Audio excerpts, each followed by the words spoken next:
Setelah protes nasional tahun lalu dan semakin banyak wanita yang menentang hukum jilbab, polisi moral secara efektif menghilang dari jalan-jalan di Iran. Namun, pihak berwenang telah meluncurkan kampanye baru untuk menegakkan hukum. Pada hari Minggu 16 Juli 2023, Said Montazir Al-Mahdi, juru bicara kepolisian Iran, mengkonfirmasi bahwa patroli dengan kendaraan dan berjalan kaki akan dikerahkan.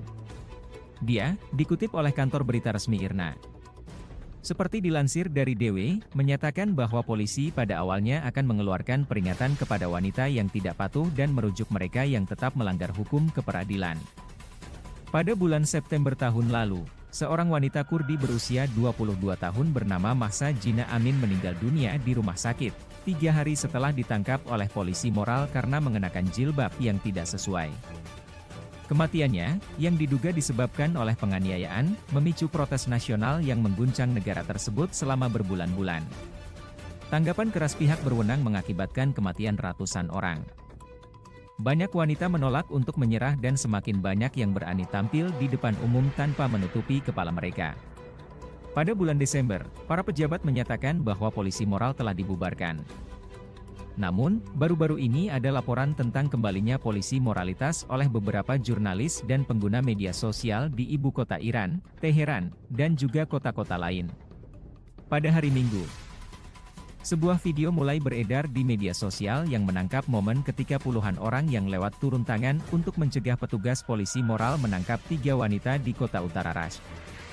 Menurut Azadeh Kiantiyebaut, seorang sosiolog di Paris Cité Université, rezim Iran secara umum tetap teguh dalam menegakkan kebijakan hijab wajib, yang dianggap sebagai pilar utama revolusi yang membawanya ke tampuk kekuasaan.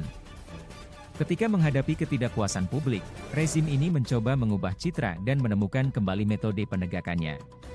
Dalam beberapa bulan terakhir, pemerintah telah mulai menerapkan teknologi pengenal wajah pada transportasi umum dan juga menutup pusat perbelanjaan, kafe dan restoran yang menerima perempuan tanpa hijab.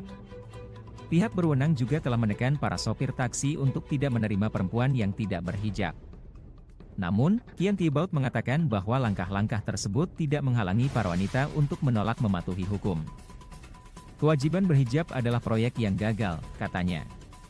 Para wanita Iran telah mengalahkannya dan para pria mendukung mereka, tambahnya. Kiantiyebaut mengatakan bahwa jika polisi moral kembali ke jalan-jalan dan rezim bersikeras bahwa perempuan harus mengenakan jilbab, maka akan ada reaksi keras dan lebih banyak ketegangan. Ia mengatakan bahwa pemerintah fundamentalis saat ini tidak dapat memaksakan aturannya pada masyarakat Iran yang modern, beragam, dan kompleks. Meskipun bagi Ali Khamenei, pemimpin tertinggi Iran, dan para pendukung garis kerasnya, pakaian yang lebih kasual adalah tanda invasi budaya dari Barat. Undang-undang ini juga dikritik oleh beberapa anggota parlemen, politisi, dan bahkan ulama yang percaya bahwa mengenakan jilbab atau tidak adalah pilihan pribadi.